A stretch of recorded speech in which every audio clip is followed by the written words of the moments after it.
Welcome to the Grassroots Health webinar series, Scientists Answer Your Questions. Today we have the pleasure of having Dr. Carlos Camargo of Harvard Medical School to be able to talk with us on what vitamin D level helps prevent upper respiratory infections. Very recently, Dr. Camargo published a paper that said in a randomized trial, and this is in that little green box right there on your page, of 247 Mongolian children with a median beginning serum level of 7 nanograms per 7 nanograms per milliliter. The vitamin D supplementation got them to 19. Just that amount halved the risk of the acute respiratory infections. Dr. Camargo, I'm going to turn it over to you to tell us what you know about this. Great. Well, thanks a lot. So we're trying out the slides here. I think this is going to be the first full slideshow. So let's see how this works. I'm now going to take over the slides. And you should be seeing the first slide, which is the title, What Vitamin D Level Prevents Acute Respiratory Infections. And we'll go to the next slide, which is just an overview of what I'll present to you in the next 15 minutes. Some general ideas about vitamin D, and I realize this is a very sophisticated group, but there are some important points that I'd like to emphasize as we talk about study results. I'll then talk a little bit about acute respiratory infections, which is the outcome we're covering today. We're not in the previous calls we talked about breast cancer, but today it's acute respiratory infections. I'll then talk, just with one slide, about the different types of studies that there are and how this can contribute to some of the noise and confusion as you look at the newspaper and what do we know today, and it seems to be constantly changing, but a lot of that has to do with different types of studies and differences between those studies. And then I'll highlight 4 papers that came out last year. This is a very active area and a lot of interest in it. And I'll talk to you with one slide for each of these, so it'll be quick. But what were the results of these big trials? So with that, let's go on to the next slide. And just having a tough time here moving it. So Carol, if you can move to the next slide, that'd be great.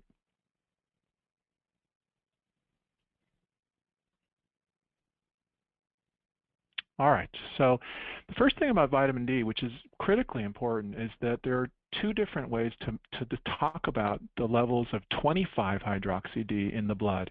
And 25-hydroxy-D is what we think is the best marker of vitamin D. Now, my own view of this is that in the years ahead, we're going to learn that it's not quite as good as we think it is. But it's the best we have right now. And if you have a very low value, you're probably very low in vitamin D. If you have a very high value, the opposite. But there's 2 systems that are out there. One is nanograms per mil. The other one is nanomoles per liter. And this creates a lot of confusion because people are talking about their level of 20, and yet they don't add the units. And if you don't know the units, it's really hard to make sense of it. The good news is that the conversion is pretty simple. So 1 nanogram per mil is 2.5 nanomoles per liter. So when somebody has 20 nanograms per mil, multiplied by 2.5, that's 50 nanomoles per liter. But you can see that if you don't add the units, a lot of confusion. I'll try to stick to nanograms per mil, which is what most people use in the United States. And if you look across the U.S. right now, across all ages, the average value is around 22 nanograms per mil, with African Americans having much lower levels than a typical non-minority or white Caucasian person. So it varies by age, it varies by race and ethnicity. And the other thing that's quite variable is what is a good enough vitamin D? What is adequate? What is inadequate? Well, one of the things that has really frustrated everyone in the field and everyone trying to learn about vitamin D is that everyone gives different answers. So you see some people saying that it's less than 10, that's really the problem. Other people are saying less than 20, and examples of that would be the American Academy of Pediatrics and the Institute of Medicine. But most researchers in vitamin D, they think that less than 30 would be, that's too low. I don't think that's inadequate. And some researchers think that if you're not 40 or higher, then that's not right either. If you think about what would be the optimal level, that's a little different than adequate, right? Because you could be inadequate or low, then you could be sort of in a kind of a gray zone where it's not bad, but it's not optimal. And then optimal would be a threshold above which you presumably would have better health. And so those cut points vary. There's 30 or higher, 40, 40 to 60, and that's the value that Grassroots has most often promoted, 40 to 60. But some people say 60 to 80. So which is it? And so the topic of today is, well, what's the level for acute respiratory infections? And one of the things that I think more of us are appreciating is that there probably isn't one level for all diseases and all people. It's going to be a range. And so, you know, what I will present to you is the data for acute respiratory infections. But somebody else might present a different value for cancer or for heart disease. And it's going to be, the ideal will be different for different people. Okay, but these are values that are out there. Let's move to the next slide. This next slide talks about some of the issues that are critical for interpreting the different studies on vitamin D. And it ranges issues from dose, like there's some studies that give a very low dose, some studies give a high dose. Frequency, some studies give the vitamin D daily, others give it monthly. Duration, you do a 2-month trial versus a 1-year trial. All of these could have an impact on your results. How about if you study infants versus studying adults? How about if people start with a very low level, or they're already at a level that many people would say is, that's okay, that's not so bad? How about genetic factors? There's different types of receptors that are related to vitamin D, and that might be important. How about if you had asthma? How about if you had immunodeficiency? Wouldn't that have some influence? And then lastly, kind of a more generic one is, did people actually do what they were supposed to do during the randomized trial? And it turns out to be an important one, because asking people to take a pill every day for a year, you can have problems with people just getting tired of it, skipping it. And clearly, if everyone's starting to skip the doses and not take it, and if the whole trial's falling apart, you're going to be comparing mush with mush and conclude there's nothing there when actually there is. So these are all very important reasons why very good trials could give different answers. And again, when I go through the 4 examples, you'll see that this actually matters, and it explains some of the confusion that people have about this issue. Does vitamin D protect against respiratory infections? So this respiratory infection idea is also a bit complicated, because people often break it into upper respiratory, like a common cold or a sinusitis. Some people would include otitis media, an ear infection, as part of that world, because you can get them as a result of having an upper respiratory infection. A lower respiratory infection would be something like a pneumonia, bronchitis. But these distinctions are kind of vague. It's hard to know exactly where it is. But also, there's a whole other dimension, which is the pathogens. What are the microbes that are causing these infections? Viruses are very common for some, bacteria for others, there's fungi, there's parasites, there's a lot of different things to consider. Now, if you just say all acute respiratory infections, are they helped by vitamin D? Well, if the mechanism that vitamin D works is pretty non-specific, it's just something that makes you a little stronger at fighting infection, it might be that it affects all of them the same, and that's no problem. But if it's more specific to one type of virus versus another, and you lump them all together, you're likely to conclude that there's nothing there, when actually there is, but for specific types of viruses. So again, this is another complexity.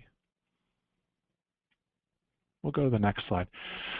Now, in this one slide, this is an entire possible course in study designs in one slide. I can't possibly go into this, but I did want to emphasize that there are many different types of research studies, and they range from the weakest for sort of drawing conclusions about cause and effect, which would be a case report, a really compelling story where something happened to somebody and then the next thing happened and you said, I wonder if those are related, and that's the way a lot of good ideas start.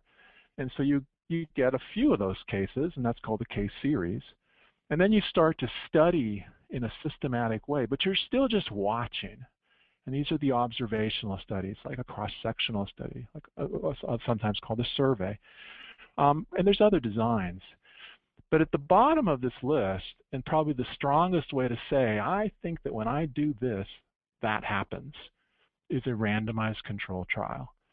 And this field has gone from a lot of observational studies where people say, look, the people with higher vitamin D levels seem to have less colds. I wonder if they're connected, to now we actually have randomized trials, and we have more and more coming out. And so this is good news. And the punchline, by the end of this, I hope I will have convinced you that there is a signal here that vitamin D can have benefit against infections. But it's complicated. And so part of that complexity comes from just appreciating that there are different types of studies, and they could yield different answers. So let's go to the next slide, and we'll dive now into the trials. There's many of them, and they've all started to come out in the last 2 or 3 years. And as you can see in this slide, the first ones, the first hints of it, were from a series of bone trials. And these were bone health, osteoporosis, fracture type trials, where one of the things that the investigators noticed was that in the group that was getting the vitamin D, they seemed to have less colds than the group getting the placebo. But it wasn't really designed to look at that. So people started trials where they would look exactly at this issue. If I give one group vitamin D and the other one placebo, does the vitamin D group have less infections? And the first 4 trials that came out were pretty confusing, frankly. The first one that came out, 2,000 a day, no benefit. Then there was a study from Japan which showed in children that it did seem to work for one type of virus, but the other type of virus, it didn't work, and when you added them up, there was nothing. Then there was a study from Finland where they gave a dose, and it seemed to work, but it wasn't quite statistically significant. And then there was another big study from Afghanistan with children where they gave them a big bolus of vitamin D, and that seemed to help them to prevent their next pneumonia. Now at this point, there were many trials launched. I was part of that next wave. And in the last year, 4 of those randomized trials have been published, which we'll now just walk through.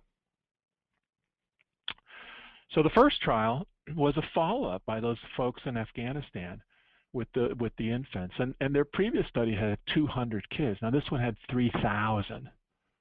Their previous study gave a bolus of 100,000 IUs once, and then said, look, it's interesting. The group that got vitamin D has a longer time till their next pneumonia.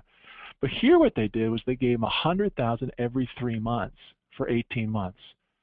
So it's, boom, you get the vitamin D, nothing. Boom, you get the vitamin D, nothing. And when you looked at this group of vitamin D versus placebo, there was no benefit. So they were unable to confirm their earlier result. But there's a big difference here between what many of you might be doing or thinking about, which is taking vitamin D every day at a smaller dose. And maybe one of the differences between their first study and this one was that in the first one they just gave 1 dose to a group of kids who were probably very low. But here it was repeated huge doses. And maybe that's important. But be it as it may, the study comes out negative. People are disappointed. Some people are sadder than others. I was disappointed by this, but you scratch your head and say, well, that's interesting, because all these studies give us clues. Every study, no matter what the design, gives you some information. So that was the first of the 4 trials in 2012. The next study was one that I did, and this was a group of children in Mongolia, and we focused on 247 kids, where one group was getting cow's milk every day in school, and so they were excited about this. Their parents in the school and everybody gets cow's milk. But in the cow's milk, one group had vitamin D added, and we didn't know which classrooms and kids, and they didn't know which ones. They can't taste it. And then what we did at the end of the winter was we asked, well, who had respiratory infections? And I think a very important part in this study is that it was daily dosing, and these kids started very low, 7 nanograms per mil. I mean, that is extremely low. And with this little intervention of 300 IUs, which was the most we could get the Ministry of Health in Mongolia to approve, they were, oh, you can't come in our country and experiment with our kids. And so we said, well, we know 300 is safe. Let us do that. And it did boost them significantly from 7 to 19. And what was impressive was that it actually cut the risk of infections by half. So this is a randomized, double-blind, placebo-controlled trial that clearly shows that if you start low enough and you give vitamin D daily, there is benefit. Next slide is the third trial. And I also was involved in this one. This was 322 healthy adults in New Zealand. And here we gave 100,000 once a month for 18 months. There's pretty good data that if you give 100,000 once a month, there is some dipping, but it never goes back down all the way. It stays pretty high up there. These guys were very compliant. In fact, all the pills were taken in front of us. They came into the clinic. We gave it to them. They're very responsive, very good group of participants. The twist was that they're so good and they're so healthy that their baseline level turned out to be 29 nanograms per mil. And that's looking not so bad, right? So what's the value of a supplement when you give it to somebody who already has a sort of reasonable level? We pushed them in the vitamin D group up to 50 or more, no question. It stayed there the whole time. And a lot of people said that if you could get somebody from 30 to 50, that was what mattered. Well, we did that, and there was no difference between the groups. This got published in JAMA and got a lot of publicity. Oh, vitamin D doesn't work. It's hopeless. Now, you can imagine my consternation as I'm publishing a paper in Mongolia saying it works, and then I'm doing interviews literally 2 months later saying it doesn't work. But there were different studies, right? One is in children, one's in adults. One's daily dosing, one's monthly dosing. One's starting very low, the other one's starting sort of normal. And this complexity is what adds to the impression of contradiction, but it's not really contradictory. The last study that came out in 2012 was an interesting paper from Sweden. Here was 140 adults from an immunodeficiency clinic, and that's important. These were people who have known immunodeficiency problems, not huge, but minor problems that lead them to have more infections. And these folks got 4,000 daily for 12 months. The investigators' main interest was this infection score, which is a composite of 5 different factors of symptoms and whether or not they got antibiotics. The group started with a baseline level around 20, so that's a little lower, right? I mean, it seems like it could help them. Kick them up to 50, and in fact, when you looked at the major outcome at 1 year, the group on vitamin D did better. They had a lower infection score, and it was statistically significant. So those are 4 big trials that came out last year. The highest level of evidence. Some show benefits, some don't. There are other trials, though, small ones and big ones. And I just wanted to briefly introduce 2 very big studies that I'm involved in that were the first 2 launched. One is a study called VITA in New Zealand. 5,000 subjects. We're giving these folks 100,000 once a month. And results of this study will be available around 2017. But it should have so many people that we can actually break it down into the baseline level or not. Now, we're giving them all a bolus, so that could turn out to be a bad thing for infection, but it could turn out to be fine for fractures. The other big study is VITAL, which has 20,000 individuals. It's a US-based study. And in this study, people are getting vitamin D daily, 2,000, but also some different omega-3 fatty acids, also sometimes known as fish oils. And there is an infection component to this trial, which I'm actually in charge of. And we're looking at upper respiratory infections and a lot of different types of infections, urinary tract infections, skin infections. Again, this is a big study. It won't be ready until 2017. So for people who, oh, no, you have to have perfect data before I do anything, we already have some randomized trials in 2013 that seem to show that there's some benefit. But the big studies will not come out for several years. So with that, I'm going to wrap up. final slide, and then we'll get into the questions. But I did want to say that there are many studies now that show that low levels of 25-hydroxy-D in the blood are associated with more respiratory infections. Okay, that's been clearly shown, but the problem is you don't know if it's causal. If you change that 25D level, would it help? Well, those recent RCTs, they seem mixed, but I think they support benefit. What I get out of them is that daily dosing plus starting at a low level of 25D caused a lower risk of ARI. Bolus dosing at a higher starting level had no benefit. Now, one way to approach this problem is to basically get all the investigators around the world who've done this to share their data. And we've actually have started that. Adrian Martineau in London and myself are pooling all of this data from the different trials so that we can actually look at individual patients in one giant pooled analysis to see if we can disentangle all these different issues.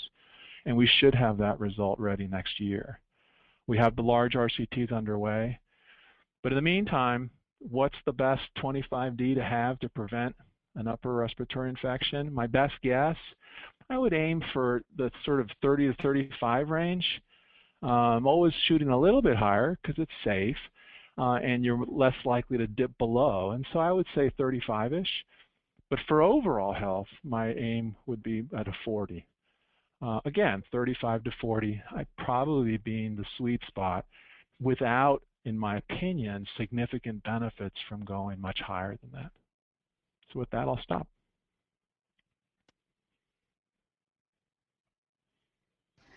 Thank you very much. We will proceed on to, but I expect you to help us answer some of the questions that our audience has.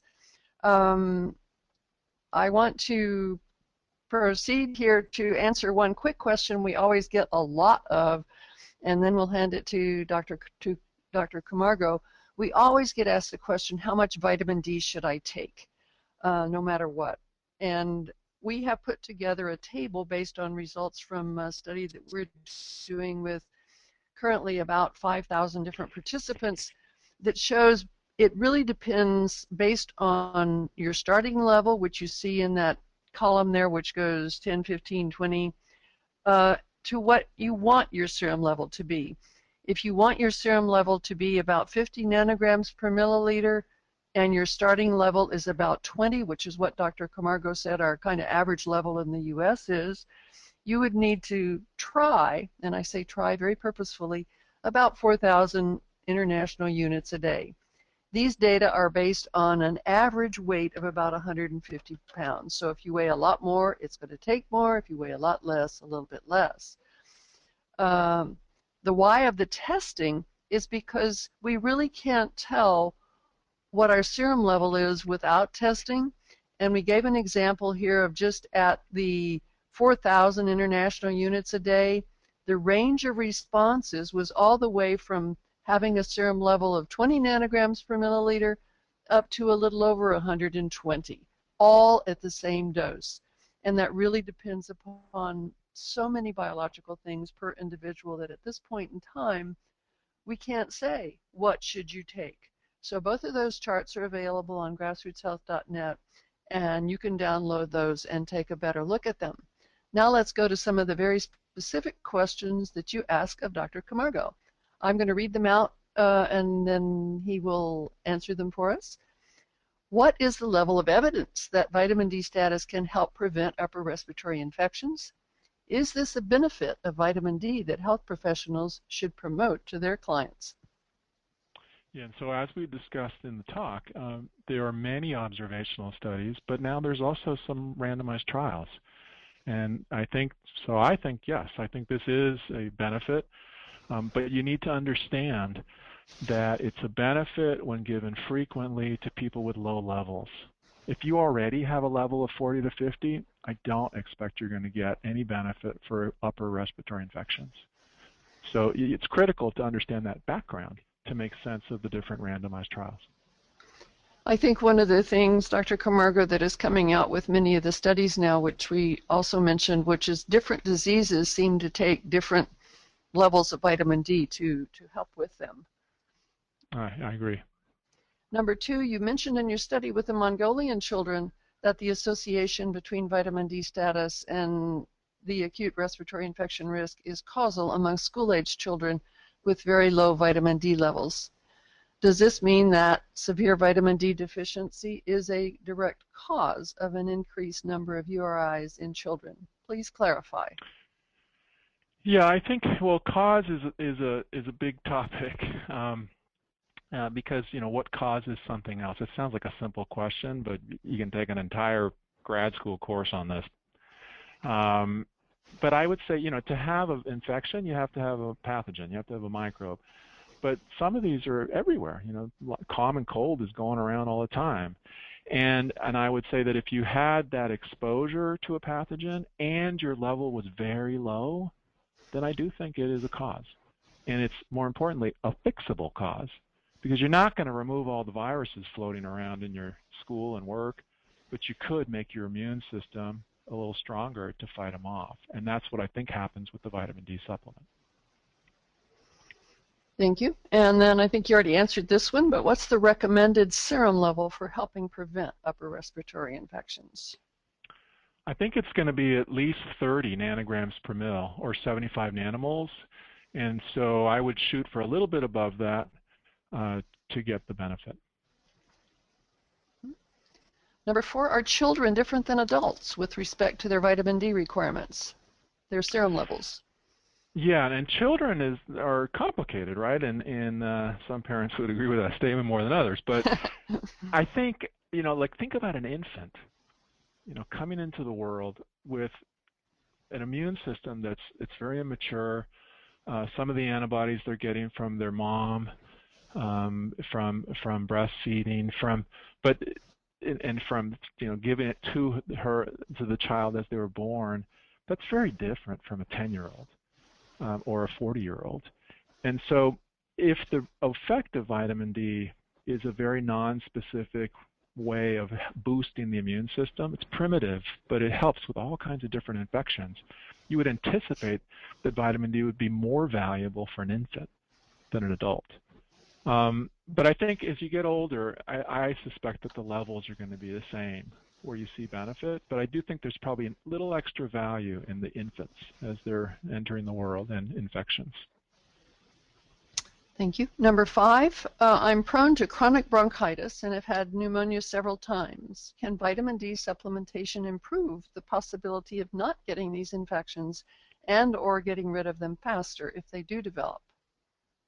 Yeah, if your level is low, right? So if you're already, a vitamin D aficionado, popping your vitamin D every day, like me and Carol and many others, then, and your level's 50, I don't think it's going to do much for you. I mean, extra, right? You're already there. But if your level is low, or maybe you have an immune deficiency, or maybe there's something different about you, then I think it would help you.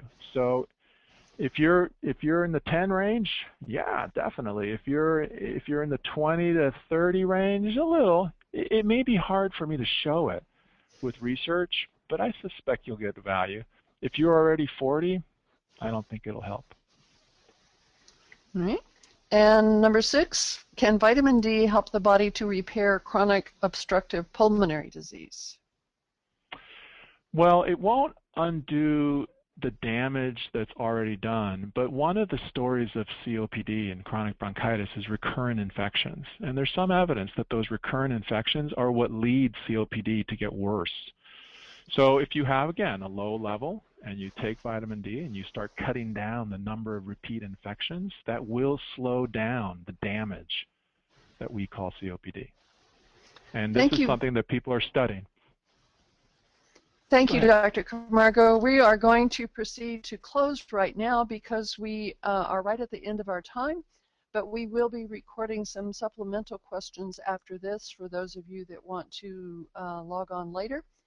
I very much thank all of you for attending and for all of the people that referred you here. We have referrals everywhere from Dr. Cannell's website to Susan Brown's Better Bones site, and many others, and we thank you very much for attending. Next Tuesday, Dr. William Grant will be presenting a talk on racial and ethnic disparities in infant mortality, a vitamin D problem. I hope that you will sign on then, and in the meantime, please take a look at our grassrootshealth.net site for the information there and certainly for the video recordings. Thanks again and have a beautiful day.